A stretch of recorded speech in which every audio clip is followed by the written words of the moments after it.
Hello, আসসালামু আলাইকুম।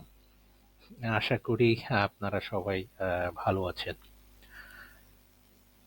আজ আমাদের বাজারের চিত্র দেখে অনেকেই একটু এটাকে কি বলবো বিস্ময় হয়ে গেছেন। হঠাৎ করে ইন্ডেক্স এভাবে বাড়ছে, এটা নিয়েও তাদের অনেকের ভিতরে সংশয়। যাই হোক, আমরা একটু এক্সপ্লেন করি। আজকের বাজারের প্রায় ১২৩ পয়েন্ট দেখেন ইন্ডেক্স বৃদ্ধি পেয়েছে। আমরা এখানে দেখাইছিলাম যে এইখান থেকে কি হতে পারে ইন্ডেক্সের, এবং এইটা কন্টিনিউ করতে হলে কি দরকার। এখানে আমরা দেখাইছিলাম যে এইখান পর্যন্ত টার্নওভার ভালো ছিল, এইখানে টার্নওভার কমে গেছিল। সো আমরা বলছিলাম যে আমাদের বাজার কন্টিনিউ হতে গেলে পজিটিভ হতে হবে, এবং এই যে যে হাইস্ট পিকটা করে রাখছে সেই জায়গাটা ভাঙতে হবে। এই যে মার্ক করা ছিল এই লাইনটাকে রেসপেক্ট করতে হবে, এবং আমাদের টার্ন ওভার গ্র্যাজুয়ালি যা হচ্ছিল এইভাবে আসতে হবে।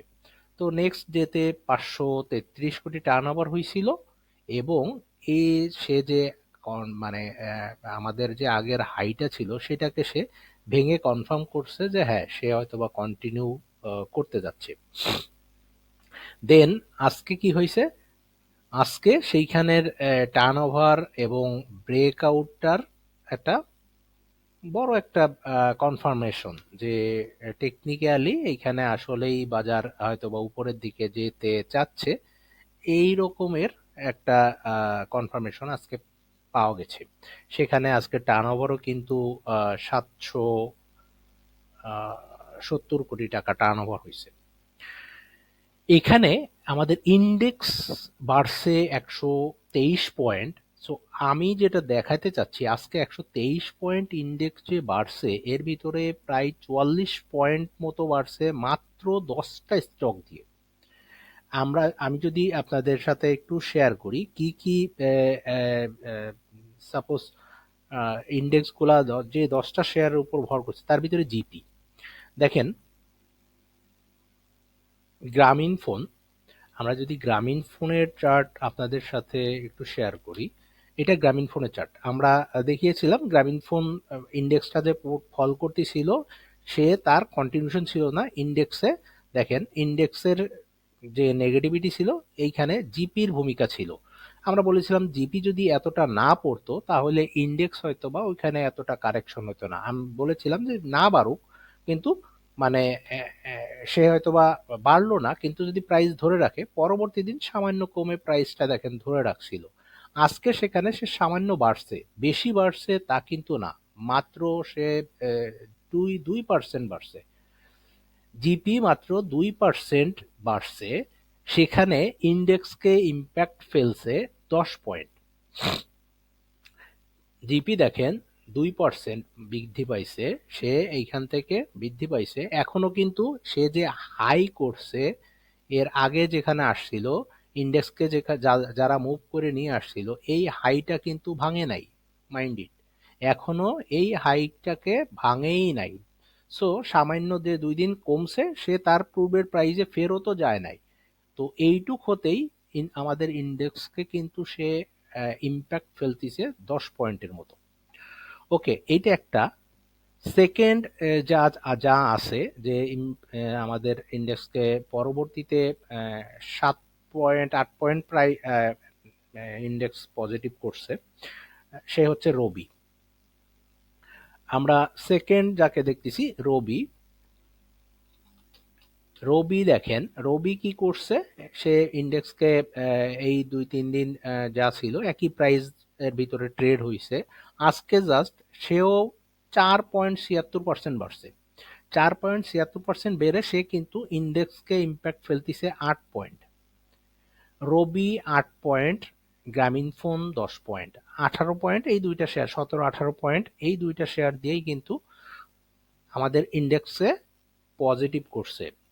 তৃতীয় নাম্বারে যে আছে সেটা সম্ভবত BAT BC. BAT BC impact ফালাইছে 6 পয়েন্ট মতো। ব্র্যাক ব্যাংক আছে 4 পয়েন্ট, তাহলে আমরা ব্যাট বিসি দেখে আসি। ব্যাট বিসি, ও এখানে বলে রাখি জিপি কি করছে, জিপি তার প্রিভিয়াস হাইস্ট প্রাইস কে হয়তো বা ক্রস করে গেছে। এইটা তার হাইস্ট ছিল, সে এই কয়দিনের সময় নিয়ে সে এটাকে ভেঙে কন্টিনিউশন করতেছে। ব্যাট বিসির যেটা বলছিলাম, ব্যাট বিসি আমাদের এইখানে তেমন কোনো কন্টিনিউশন নাই, সে জাস্ট প্যারালাল মুভ করতেছে, আজকে জাস্ট সামান্য একটু বাড়ছে, সেও 2.6% বাড়ছে। 2.6% বেড়ে সেও কিন্তু আমাদের ইন্ডেক্সকে পজিটিভ ইম্প্যাক্ট ফেলেছে 6 পয়েন্ট।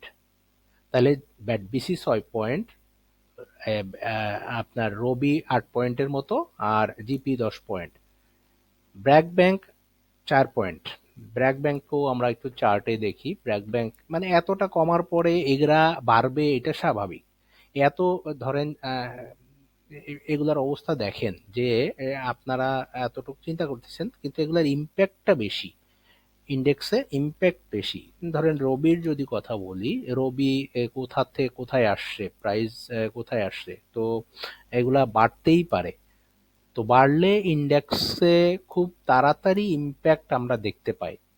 এই জন্য বললাম যে খুব সামান্য কিছু স্টকের কারণেই ব্র্যাক ব্যাংকের অবস্থা দেখেন। জাস্ট আজকের দিন ব্র্যাক ব্যাংকটা একটু মার্কেটকে দিছে, সে হয়তোবা 4.89% দর বৃদ্ধি পাইছে। ব্র্যাক ব্যাংক এক সময় 120 টাকাও ছিল, তো 120 টাকার ব্র্যাক ব্যাংক এখন 33-34 টাকায় আসছে আজকের দিন। সে সামান্য একটু যখনই বাড়ছে, সে কিন্তু ইন্ডেক্সকে ইম্প্যাক্ট ফেলেছে 4 পয়েন্টের মতো। তো এরকমের নতুন আরেকটা আসছে, যেটা আমাদের ইন্ডেক্সে সেও প্রায় 3.80 পয়েন্টের মতো ইন্ডেক্সকে ইম্প্যাক্ট করেছে। এটা বেস্ট হোল্ডিং।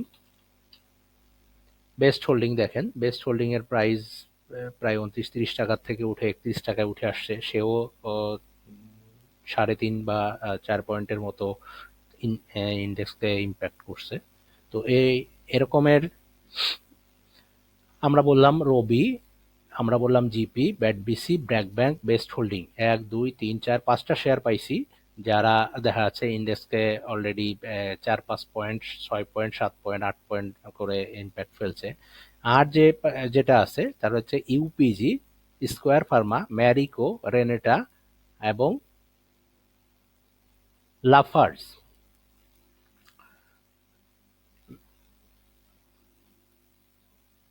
ইউপিজি কে আমরা দেখব ইউপিজি কতটুক ইম্প্যাক্ট ফেলেছে এবং ইউপিজি কি হয়েছে। ইউপিজিও কন্টিনিউশন করে নাই, জাস্ট সে 2 দিন কারেকশন হচ্ছিল।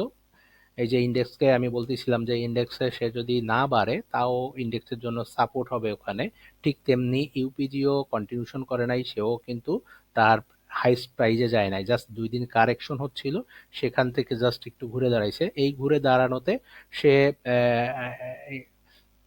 2.78% মানে দর বৃদ্ধি পাইছে। সেখানে ইউপিজিও 3 পয়েন্টের মতো ইন্ডেক্সকে পজিটিভ ইম্প্যাক্ট ফেলছে। স্কোয়ার ফার্মাও কন্টিনিউশন করে নাই, জাস্ট নিচে নামতি ছিল, সেই নিচে নামাটা হয়তো বা বন্ধ হয়েছে।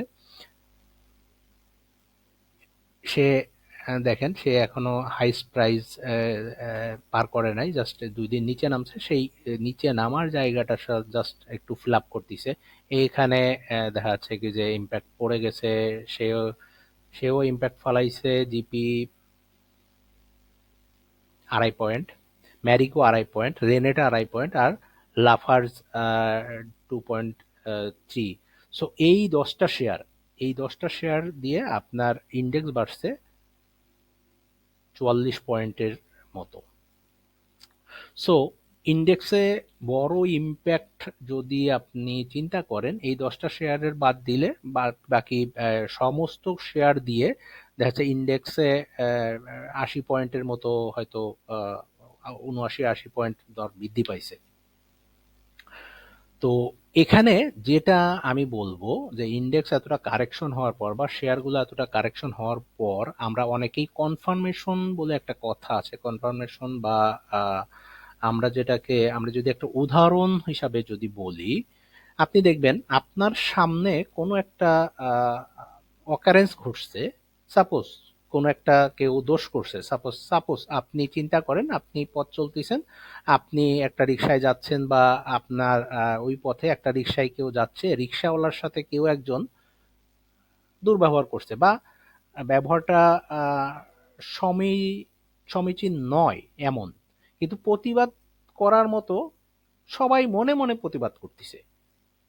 ওই রিক্সাওয়ালাটা এমন কাজ করতেছে যেটা দেখা যাচ্ছে কি যে কেউ মেনে নিতে পারতেছে না, কিন্তু রিক্সাওয়ালাকে প্রতিবাদ করবে বা রিক্সাওয়ালা ধরেন একটা মানে আপনি যদি থাপ্পড়ও দিতে চান, কিন্তু সেটা কেউ দেয়া শুরু করতেছে না।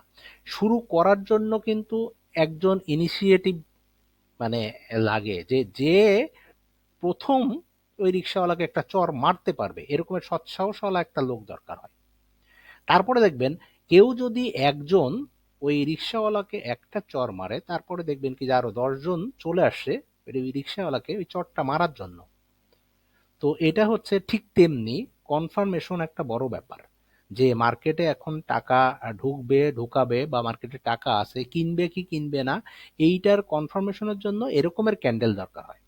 সাপোজ এই রকমের বড় আকারের একটা আপ মুভমেন্ট না হলে অনেকেই মার্কেটকে, যে মার্কেট ভালো করবে বিশ্বাস পাবে কি পারবে না এরকম কনফার্মেশন গুলো দরকার হয়। তো এইটা আমার কাছে এই রকমের একটা ব্যাপার, যে যারা মার্কেটে ম্যানুপুলেটর, তারা এখানে কনফার্মেশনটার জন্য এরকম একটা বড় হাইক মানে করে থাকে। তো এতে কি হবে, এতে অনেকেই মার্কেটের প্রতি হয়তো বা সুদৃষ্টি দিবে, যে ইন্ডেক্সটা হয়তো বা ভালো করতেছে, ভালো করবে, বা মার্কেট হয়তো বা এখান থেকে ভালো দিকে যাবে। তো এই জায়গাটাই, এই কারণেই হয়তো বা ইন্ডেক্সে বড় আকারের প্রেসার একদিনে আসতেই পারে। এটাতে ভয়ের কিছু নাই। হ্যাঁ, এইখানে যারা নিচে কিনছে তারা হয়তো বা কিছু কিছু শেয়ারের প্রফিট টেকিং হবেই, সেটা হতে পারে 1-2 দিনের ভিতরে হতে পারে। দেখেন হতে পারে কেন বলছি, আমরা যদি এখানে দেখি, এখানে দেখেন আমরা যদি এই হাই এবং এই হাই পরবর্তী হাইকে আমরা যদি একটা রেখার মাধ্যমে এখানে টেনে আসি, তাহলে এই জায়গাটা কিন্তু তার জন্য একটা বাধা। ঠিক তেমনি আমরা, সো এই বাধাটা এখানে পড়তেই পারে।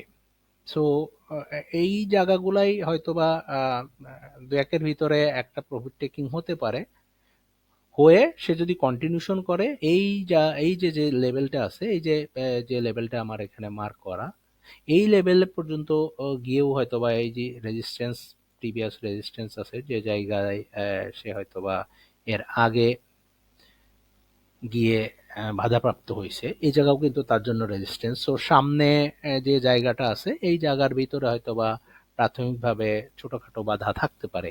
এগুলা সম্পূর্ণভাবে যখন সে ক্রস করে বাজার কন্টিনিউশন করতে পারবে, দেন এই কনফিডেন্সটা, এই যে যে কনফিডেন্স লেভেলটা তৈরি করতেছে, তো তখন এই কনফিডেন্স লেভেল আরো হয়তোবা বাড়বে, এবং টেকনিক্যালিও আমাদের মার্কেট, আমাদের মার্কেটের ইনভেস্টর সবাই টেকনিক্যালিও দেখবে যে হ্যাঁ মার্কেট হয়তো বা আহ, আগের আচরণ থেকে ঘুরে দাঁড়ানোর চেষ্টা করতেছে, বা ডাউন ট্রেন্ডটা শেষ করতেছে।